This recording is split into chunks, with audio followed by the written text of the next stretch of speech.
ওইটা খুব দ্রুত বেগে আমার দিকে আসতে শুরু করলো। যখনই ঠিক আমার সামনে চলে আসলো, আমি দেখি একটি বিশাল গজার মাছ। মাছটি একটু দূর থেকে আমার দিকে চেয়ে মানুষের মতো দাঁত বের করে হাসছে। আমি অনেক ভয় পেয়ে যাই, আর যখনই চিৎকার দিতে যাব ঠিক তখনই মাছটা আমার আঙ্গুলে কামড় বসায়। আমি জোরে চিৎকার দিয়ে সেখানেই অজ্ঞান হয়ে পড়ে যাই। এইদিকে আম্মু আমার মাছ পরিষ্কার করতে দেরি হচ্ছে দেখে তিনি দিঘির পাড়ে চলে আসেন। দেখেন আমি সেখানেই অজ্ঞান হয়ে পড়ে আছি। এটা দেখে তিনি জোরে চিৎকার দিয়ে বাবাকে ডাকতে শুরু করেন। বাবা এসে আমাকে ঘরে নিয়ে যান। ঘন্টা খানেক পর আমার জ্ঞান ফিরে আসে। তারপর আমি সবকিছু খুলে বলি ওনাদেরকে। তারপর বাবা মসজিদের ইমামকে খুঁজতে গিয়ে পানি পড়া আনতে যায়। ইমামকে না পেয়ে বাসায় ফেরার জন্য সে রওনা দেন। ঠিক তখনই বাবার সাথে ঘটে যায় কিছু ঘটনা। বাবার বর্ণনা অনুযায়ী এমন যে বাবাকে আসার সময় ওই উত্তর দিকের তাল গাছ পার করেই আসতে হয়েছে। বাবা যখনই গাছটা পার হয়ে আসতেছিল ঠিক তখনই তার কানে আওয়াজ ভেসে আসে, কি রে, পানি পড়া নিয়ে কি করবি? বাবা তখন ভয়ে বলে, ওখানে কে কে কথা বলছে? বাবা কোনো সাড়া না পেয়ে মনের ভুল ভেবে যখনই আসতে যান ঠিক তখনই বাবার কানে ফিস ফিস করে বলে উঠে, পানি পড়ায় কোনো কাজ হবে না, তোর মেয়েকে আমার পছন্দ আছে, তোর মেয়েকে আমার লাগবে। আবার থমকে দাঁড়ায় আর বলে, কে আপনি? পিছন থেকে কেন কথা বলছেন? সামনে এসে কথা বলেন। ওই দিক থেকে আওয়াজ ভেসে আসলো যে, আসবো, সময় হলেই আসবো।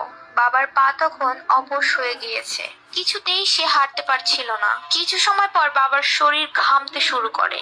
বাবা তখন দোয়া কালাম পড়তে থাকে। তারপর হঠাৎই একটি শীতল হাওয়া বাবার গায়ে লাগে। বাবার শরীর তখন হালকা হতে শুরু করে। দ্রুত বাড়ির দিকে চলে আসেন তিনি। বাড়িতে এসে কাউকে কিছু না বলে সে খাওয়া দাওয়া শেষ করে তিনি তার রুমে চলে যান। বাবার ঘরটি ছিল পাটকাঠি বেড়া দিয়ে তৈরি। আমি সবসময় একাই ঘুমাই। রাত তখন 3টা কিংবা 3:30। ঠিক তখনই আমার ঘুম ভেঙে গেল পাটকাঠির শব্দে। আমি ভয়ে মাকে ডাকতে যাই। ঠিক তখনই আমার সাথে ঘটে যায় একটি ভয়ানক ঘটনা, যেটার জন্য আমি মোটেও প্রস্তুত ছিলাম না। আমি মাকে ডাকতে গিয়ে যখনই তার গায়ে হাত দিতে গিয়েছি দেখি তিনি আগের থেকে আমার দিকে রক্তবর্ণ চোখ দিয়ে তাকিয়ে আছে। আমি ভয়ে যখনই বাবাকে ডাক দিতে যাব ঠিক তখনই ভারী কণ্ঠে বলে উঠল, ভয় পাচ্ছিস? ভয় পাস না, তোকে আমার অনেক ভালো লাগছে, তাই দেখতে চলে আসলাম।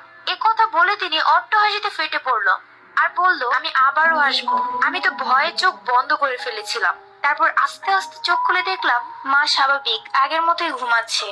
আমি ভয়ে জড়সড় হয়ে আয়তুল কুরসি পড়তে থাকি।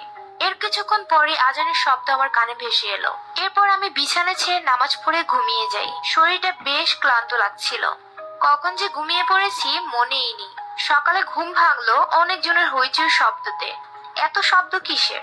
দেখতে আমি ঘরের চৌকাঠে দাঁড়ালাম। দেখলাম সবাই ফিস ফিস করে কি যেন আলোচনা করছিল। আমাকে দেখে আমার মা জড়িয়ে ধরলো আর কান্নাকাটি শুরু করলো।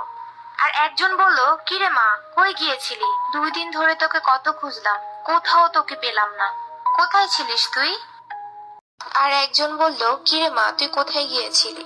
তোকে 2 দিন ধরে কত খুঁজলাম, কোথাও পেলাম না। আমি মাকে বললাম, মা কি বলছে এইসব? আমি তো নামাজ পড়ে মাত্র ঘুম থেকে উঠলাম। বাবা বলল, হ্যাঁ ওনার ঠিকই বলছে। আমি ফজরের নামাজের সময় তোর মাকে ডাক দিতে গিয়েছিলাম, তোর মা আবার তোকে ডাক দিতে গিয়েছিল, তুই তোর বিছানায় নেই, কোথায় গিয়েছিলিস?